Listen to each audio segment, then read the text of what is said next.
গফরগাঁওয়ে বিএনপির মনোনয়ন ঘিরে চরম উত্তেজনা। রেললাইন ও সড়ক অবরোধ, বন্ধ করে দিয়েছে দোকানপাট।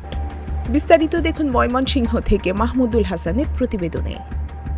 ময়মনসিংহ ১০ গফরগাঁও আসনে বিএনপির মনোনয়ন পেয়েছেন দক্ষিণ জেলা দলের সদস্য আক্তারুজ্জামান বাচ্চু।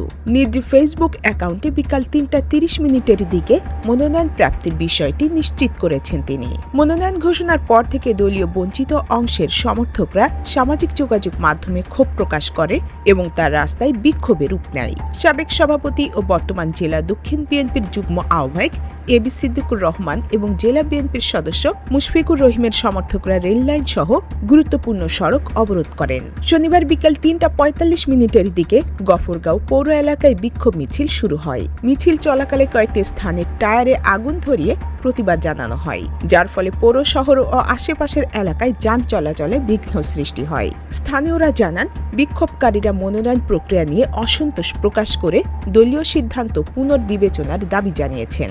এ বিষয়ে পৌর যুব দলের সভাপতি সাইফুল ইসলাম রিপন বলেন, রহমান পরিবারের বাইরে গিয়ে নেওয়া এমন সিদ্ধান্ত আমরা মানি না। খবর পেয়ে আইনশৃঙ্খলা রক্ষাকারী বাহিনী ঘটনাস্থলে গিয়ে পরিস্থিতি নিয়ন্ত্রণের চেষ্টা করে, তবে এ ঘটনায় কোনো হতাহতের খবর পাওয়া যায়নি। স্থানীয় রাজনৈতিক অঙ্গনে দলীয় মনোনয়নকে ঘিরে উত্তেজনা নিয়ে নানা আলোচনা চলছে।